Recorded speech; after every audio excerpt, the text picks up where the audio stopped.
que ha de venir o debemos esperar a otro? El Señor esté con ustedes. Proclamación del Santo Evangelio de nuestro Señor Jesucristo según San Mateo. Gloria a ti, Señor. En aquel tiempo, Juan se enteró en la cárcel de lo que hacía Cristo. Por eso envió a sus discípulos a preguntarle: ¿eres tú el que debe venir o debemos esperar a otro? Jesús les contestó: vayan y cuéntele a Juan lo que han visto y oído, que los ciegos ven, que los cojos andan, que los leprosos quedan sanos, que los sordos oyen, que los muertos resucitan y que se predica la buena nueva a los desdichados. Feliz aquel que al encontrarme no se aleja desilusionado. Una vez se fueron los discípulos de Juan, Jesús comenzó a hablar de él a la gente. ¿Qué fueron ustedes a ver al desierto? ¿Una caña agitada por el viento? ¿Qué fueron a ver? ¿A un hombre vestido elegantemente? Pero los elegantes viven en palacios. Entonces, ¿qué fueron a ver? ¿A un profeta?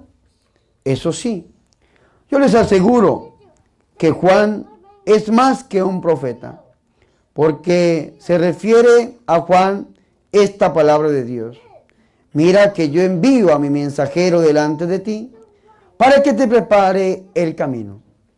Yo les aseguro que no se ha presentado entre los hombres alguien más grande que Juan Bautista.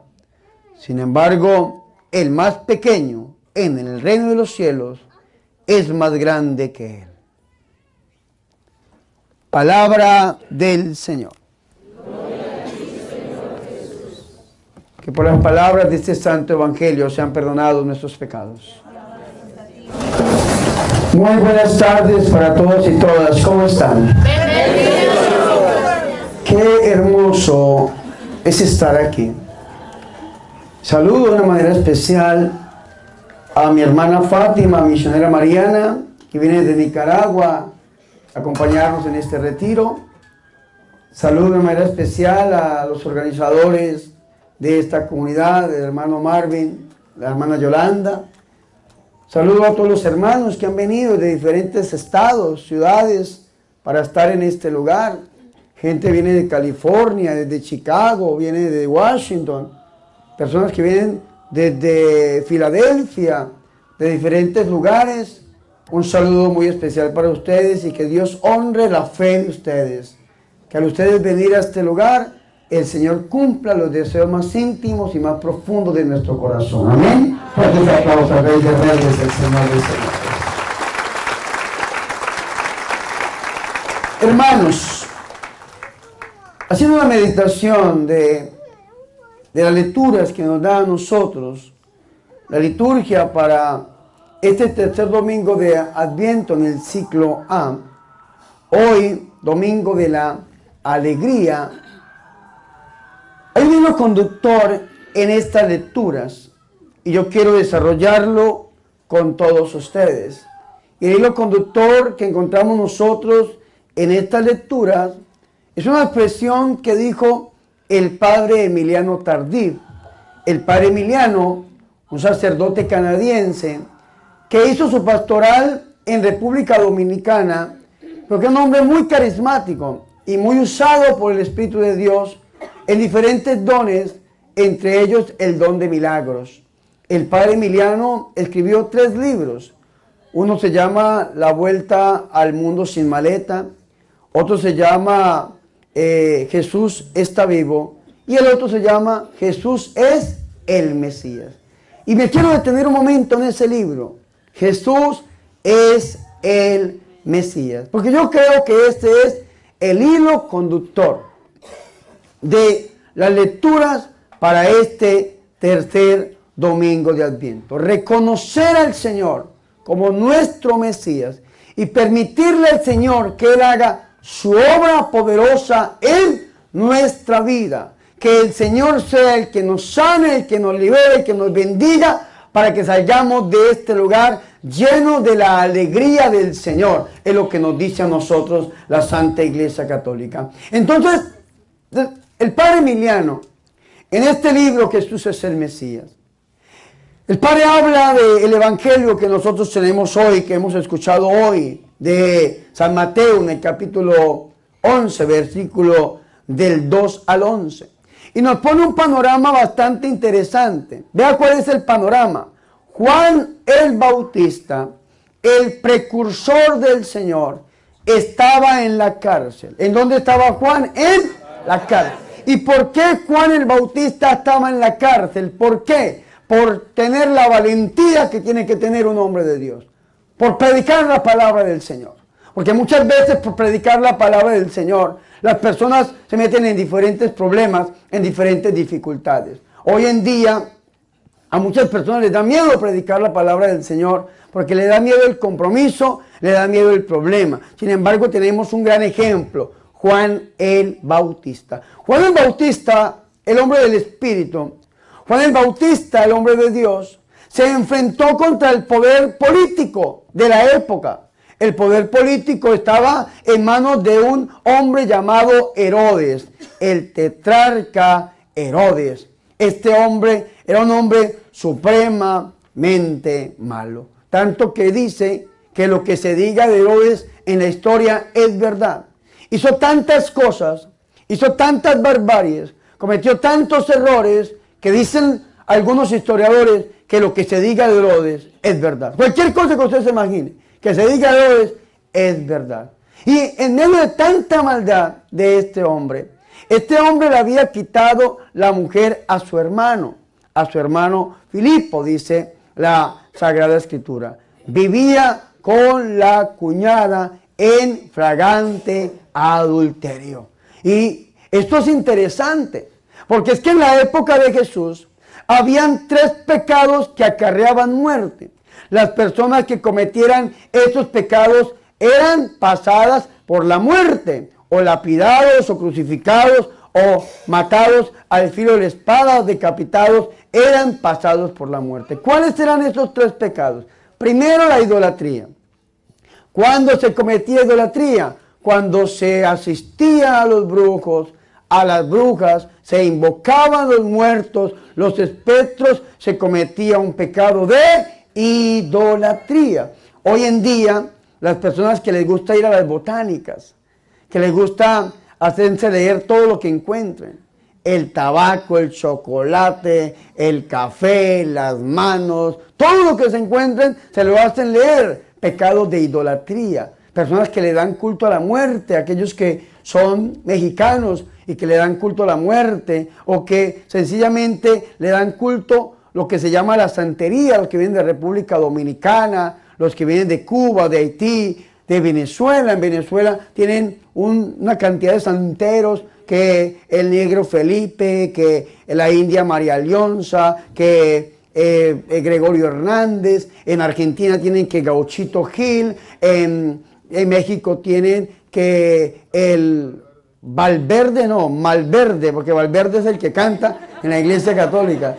El Malverde, que el niño Fidencio, que el culto a la muerte. En Guatemala tienen que el Simón el Mago, un muñeco ahí que le dan trago y le ponen a fumar un tabaco y una cantidad de cosas. En la antigüedad la gente que se dedicara a eso, los mataban. Dice la ley, al nigromante, a la bruja, al adivino, no lo dejarás con vida, dice el Antiguo Testamento en el libro de Éxodo. Primer pecado que acarreaba muerte, la idolatría. Segundo pecado que acarreaba muerte, la blasfemia. Vea qué interesante esto. Cuando nuestro Señor Jesucristo fue capturado en el huerto de Getsemaní, allá abajo del Monte de los Olivos, los que vayan conmigo a Tierra Santa, vamos a hacer todos esos recorridos ahorita en noviembre, si Dios lo permite, vamos a estar allá. Y entonces uno ve el Monte de los Olivos, debajo del Monte de los Olivos estaba el huerto de Getsemaní, ahí estaba el Señor rezando. Él, después de celebrar la última cena con sus apóstoles, llega hasta el huerto de Getsemaní y allí llegan los soldados del sumo sacerdote.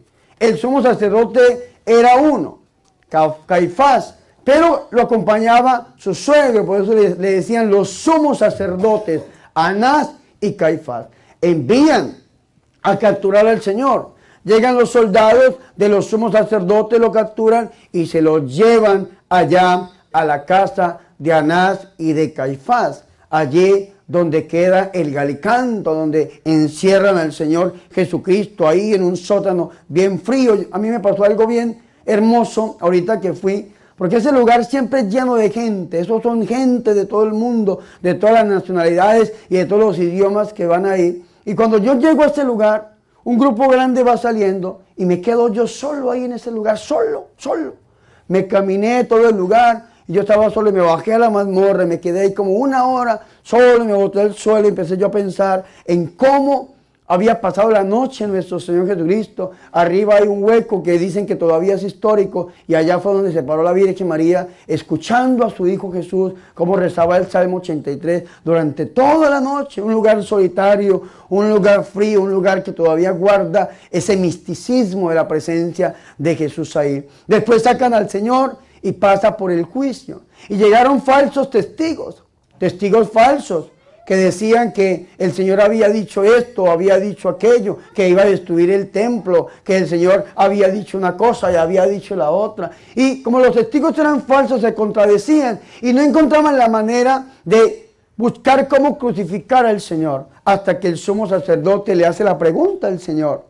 Y el Señor responde que sí, que Él es el Hijo de Dios. Y entonces, ¿qué dice el sumo sacerdote? Dice blasfemia. Y por blasfemia le dio la condena, que es la crucifixión. Porque la blasfemia acarreaba muerte. Y ese fue el delito que le imputaron a Jesús para poderlo crucificar. Pero había un tercer pecado que acarreaba muerte en la época de Jesús.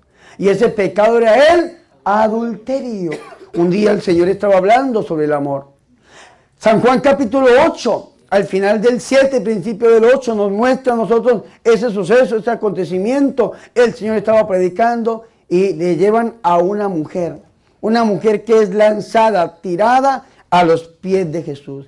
Y estos hombres le dicen: Señor, la ley de Moisés nos manda a que este tipo de mujeres tienen que ser apedradas, lapidadas, dice la ley de Moisés. Levítico en el capítulo 20, versículo 10 dice: y la adúltera la matarás, dice la ley. Y entonces la ley de Moisés nos manda que este tipo de mujeres tienen que morir. Pero ¿tú qué dices?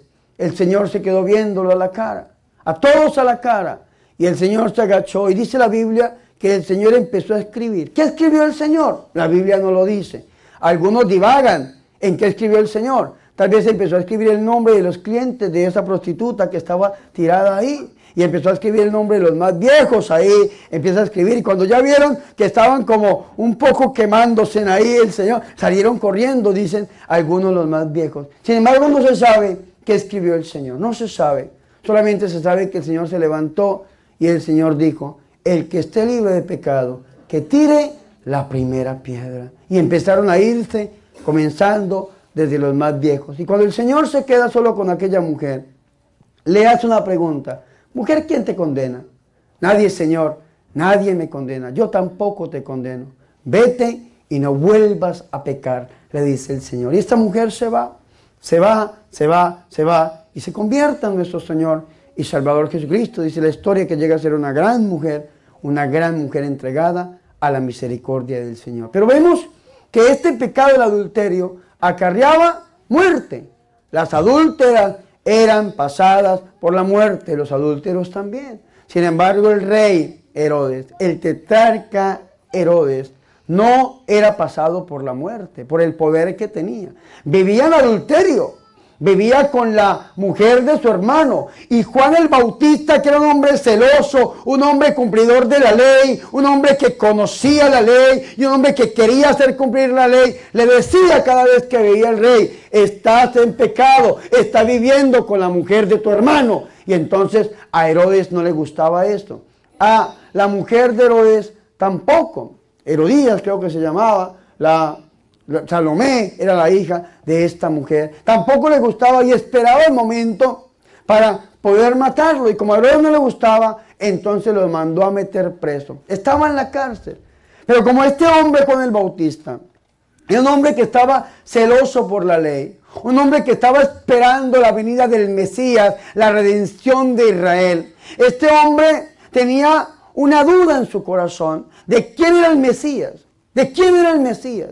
Él pensaba que el Mesías era su primo, nuestro Señor y Salvador Jesucristo, el hijo de su tía, la Santísima y la Purísima Virgen María. Porque él había visto algunos acontecimientos que se habían cumplido en la vida de él, de nuestro Señor. Sin embargo, desde la cárcel no podía constatar verdaderamente si él era el Mesías, si él era el que había de venir, o sencillamente debía seguir esperando, debía esperar a otro. Y entonces Juan el Bautista, que conocía, que sabía cuáles eran los requisitos que tenían que cumplirse en el Mesías gracias a las grandes profecías del Antiguo Testamento. Un ejemplo, el padre Emiliano habla de 5 grandes signos, 5 grandes profecías que se tenían que cumplir. La primera, que fuera un hombre. ¿Que fuera un qué? Hombre. Esto decía era un varón, un hombre. El Mesías debía ser un hombre. Por esta razón, cuando en el pueblo de Israel nacía un niño, el pueblo se alegraba, porque ese niño podía llegar a ser el Mesías. Cuando nacía una niña, el pueblo se entristecía. Sin embargo, se alegraban de cierta manera porque esa niña podía llegar a ser la madre del Mesías, la madre del Salvador. Pero el primer signo es que fuese un varón, un hombre. Segundo signo es que este niño debía de nacer de una virgen, de una doncella, de una señorita. La misma Biblia lo dice en Isaías 7:14. De la doncella nacerá el Emanuel. Y San Mateo en el capítulo 1, versículo 18, le da el cumplimiento a esta profecía diciendo la virgen, de la virgen. El Antiguo Testamento no dice virgen, el Antiguo Testamento dice la señorita, la doncella, la mujer en algunas traducciones, aunque lo más cercano es la doncella, la señorita. San Mateo es el que dice virgen, y San Lucas, que lo trae en acotación, también nos dice lo mismo. Sin embargo, Juan el Bautista, que sabía que de una virgen, que de una señorita, de una doncella debía nacer el Mesías, conocía cómo había sido la encarnación del Hijo de Dios en primera mano. ¿Por qué? Porque cuando la Virgen María recibe el anuncio del ángel Gabriel, la Virgen María, con el anuncio del ángel Gabriel, el ángel le cuenta que su prima Santa Isabel, a la que llamaban estéril, ya era el 6º mes de embarazo. Y entonces la Virgen María sale presurosa, corriendo a la región montañosa de Judea, a un pueblo llamado Ain Carín, para encontrarse con su prima y para ponerse al servicio. Y entonces la prima recibe la revelación de Dios. San Lucas en el capítulo 1, versículo 42, donde apenas se escucha el saludo de la Virgen, dice que el Espíritu Santo arrebata a Isabel, el niño salta de gozo en su seno, Isabel queda llena del Espíritu Santo y empieza a lanzar alabanzas hacia la Virgen, componiendo una parte de la Ave María que rezamos nosotros en la Iglesia Católica. Y dice el versículo 45, feliz tú que has creído que se cumplirán las cosas que fueron dichas por parte del Señor. Y entonces, escúcheme muy bien, Juan el Bautista conocía en primera persona quién era su tía, la Santísima Virgen María. Y su mamá también le contaba cómo había sido la encarnación virgen, antes del parto, durante el parto y después del parto, la virginidad perpetua de nuestra Santa Madre, la Virgen María. Y esto lo sabía Juan el Bautista. Otra cosa que sabía Juan el Bautista, que tal vez desconocían los mismos habitantes del pueblo de Israel, era que el Señor no había nacido en Nazaret. Le llamaban el Nazareno, ciertamente que sí. El Nazareno, porque había salido de Egipto para criarse en Nazaret. Sin embargo, el Señor había nacido en Belén. Y ese era un signo, según el profeta Miqueas, del Mesías. El Mesías debía nacer en Belén. Y él sabía, Juan el Bautista sabía que su primo, nuestro Señor y Salvador Jesucristo, había nacido en Belén. Otro signo que era necesario. Isaías en el capítulo 62 nos dice que sobre este siervo, sobre este hombre, se posará el Espíritu Santo, el Espíritu de Dios sobre mí, porque me ha ungido para, dijo el Señor en la sinagoga de Cafarnaúm. Y Juan el Bautista se llama Bautista porque fue el que bautizó a nuestro Señor. Con sus propios ojos observó que cuando él pasó por las aguas bautismales del río Jordán, los cielos fueron abiertos y vino el Espíritu Santo sobre él como en forma de paloma, posándose sobre nuestro Señor. Juan sabía que él era el hombre del Espíritu sobre el cual residía esta tercera persona, la presencia real del Espíritu Santo. Pero había un signo que Juan quería constatar y que faltaba. De todos los signos, de todas las profecías que hemos visto, faltaba una, y es la primera lectura que nosotros escuchamos hoy. Isaías en el capítulo 35 nos dice a nosotros: entonces los ojos de los ciegos se despegarán, los oídos de los sordos se abrirán, los cojos saltarán como cabritos y la lengua de los mudos gritará de alegría. Es decir, el Mesías era aquel por medio del cual Dios iba a obrar curaciones, sanaciones, signos y prodigios. Y ese era el único signo que le faltaba a Juan el Bautista verlo. Pero no lo podía ver. ¿Por qué no lo podía ver? ¿Por qué? Porque estaba en la cárcel. Por ser un hombre de Dios, un hombre de palabra, un hombre de predicación, un hombre de testimonio, había pasado por la cárcel y no podía. Entonces, ¿qué hizo Juan el Bautista en medio de su espera, en medio de esta espera tan existencial? Juan el Bautista, dice la Biblia, que en aquel tiempo Juan se enteró en la cárcel de lo que hacía el Cristo. Por eso envió a sus 2 discípulos a preguntarle: ¿eres tú el que había de venir? ¿Eres tú el Mesías o debemos esperar a otro? Jesús les contestó. Vean lo que contesta Jesús, dando cumplimiento a la profecía de Isaías en el capítulo 35. Vayan y cuéntele a Juan lo que han visto y han oído: que los ciegos ven, los cojos andan, los leprosos quedan sanos, que los sordos oyen, que los muertos resucitan y que se predica la buena nueva a los desdichados. Es decir, el Señor Jesucristo no se puso con explicaciones a decir que sí, que Él era el Mesías, sino que le dio cumplimiento a esta profecía, sanando enfermos, liberando oprimidos, porque todo aquel que reconoce que Jesús es el Mesías es sano y libre por su amor y su misericordia. Amén. Fuertes aplausos al Rey de Reyes. El Señor es el Mesías, dice el Padre Emiliano.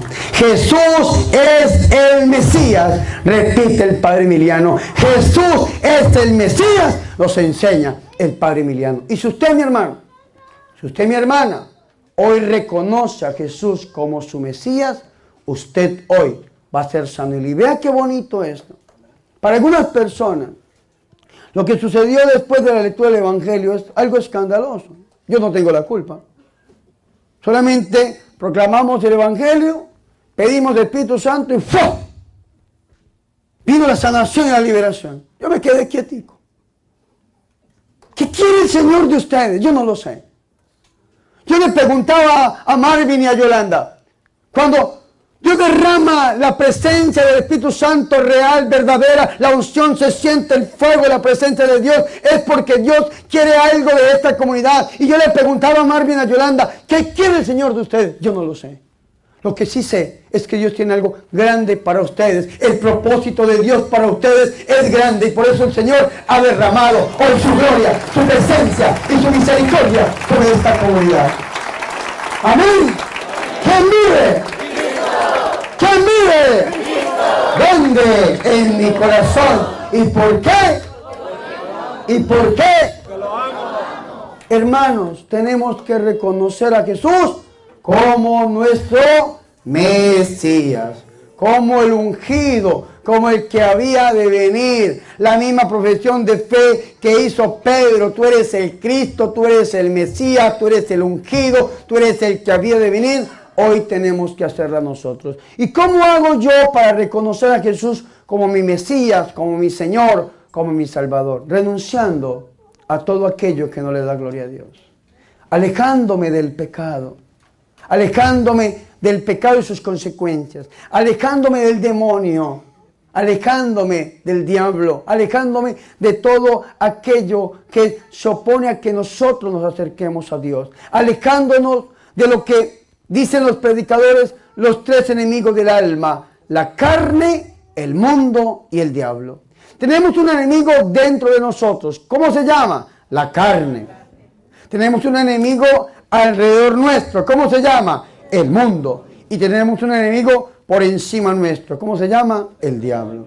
Alejándonos de esos tres enemigos para abrirle el corazón al Señor. Para abrirle el corazón al Señor. Y para aceptarlo a Él como nuestro Mesías, como nuestro Señor. Pero no tristemente. Ojo con esto, que este es el domingo de la alegría. No tristemente. Porque a veces renunciamos a algo con tristeza. Y la gente dice: ay, padre, cuando yo tomaba, y se le hace agua a la boca. Ay, padre, yo conocí un hombre así como usted, guapo y acuerpado. Ay, todavía le recuerda. Ay, padre, cuando yo estaba en el mundo y con esa añoranza y esa tristeza. Hermano, ¿por qué se va a poner usted triste? Que abandonó el alcohol, abandonó la droga, abandonó la sexualidad desordenada. Usted tiene que estar alegre porque Cristo vive en su corazón, porque Cristo está en su vida, hermano. Porque usted conoció a Jesús de Nazaret. Alegrémonos en el Señor de que vamos para el cielo. Pero como decía mi mamá, va para el cielo y va llorando, ¿no? Va para el cielo y va llorando. Hay que estar alegres en el Señor. Algunos dirán, de una manera muy trágica: padre, es que yo desde que conocí al Señor, mi vida está llena de problemas. Hay gente que dice eso. Desde que yo conocí al Señor, vinieron los problemas. Qué situación tan difícil y qué visión tan trágica. Yo se los digo, yo, padre Bernardo Moncada, y sé que mi hermana en Cristo, Fátima Vivas, religiosa nicaragüense, misionera mariana, podemos decir lo mismo. Vea, hermano, yo conocí al Señor y mi vida cambió.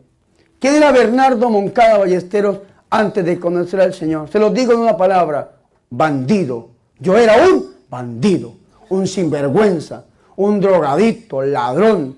Estaba en la calle robando, delinquiendo, consumiendo droga, y hasta una cantina, un lugar de vicio, de droga. El Señor llegó a mi vida a través de un predicador. El Señor me anunció su palabra y conocí al Señor, lo acepté como mi Señor, mi Salvador, y aquí estoy gritándole al mundo que Jesús es el Mesías, que Jesús está vivo, y si tú le abres tu corazón, el Señor puede hacer que tu vida también sea diferente. Amén. ¡Él vive! ¡Y a su nombre! La gloria es para Él, para nuestro Señor y Salvador Jesucristo. Hoy debemos reconocerlo a Él como el Mesías, como nuestro Señor, como nuestro Salvador. Y se lo repito y con esto termino. Para reconocer a Jesús como Mesías, hay que darle lugar a Dios en nuestro corazón, que Él se merece. Hay que reconocerlo a Él como nuestro Dios y nuestro Salvador. Y para reconocerlo, tenemos que renunciar, tenemos que alejarnos de todo aquello que sean los enemigos del alma. Y cuando usted se aleja de los enemigos del alma, el mundo, la carne y el diablo, y se acerca a Jesús, hoy, hermano, esa vida nueva que Dios le da es impresionante. Una vida, hermano, que, ay, es que esto es tan hermoso, Dios mío, vivir en la vida de Cristo, del Espíritu, está algo tan hermoso, tan lindo, que yo no me imagino hoy viviendo lejos del Señor. Yo no me imagino hoy sin haber conocido al Señor. Si yo no hubiera conocido al Señor, hasta muerto estaría, porque me buscaban para matarme. Sin embargo, después de que conocí a Cristo Jesús, Él me da vida. Él me dio vida bien abundancia. Y esta vida también es para usted. Ya no más tristeza, ya no más depresiones, ya no más soledades, ya no más llanto, ya no más lágrimas por el pecado, por el dolor, por la enfermedad. Es hora de empezar a vivir la vida nueva en Cristo Jesús, pero hagámoslo a través del corazón de la Santísima y de la Purísima Virgen María. Amén. Fuertes aplausos al Rey de Reyes y al Señor de Señores. Que hoy nosotros, al igual que Juan el Bautista, podamos ver cumplida esta profecía, signos, prodigios, milagros, portentos en nuestra vida y en nuestra familia. Gloria al Padre, al Hijo y al Espíritu Santo.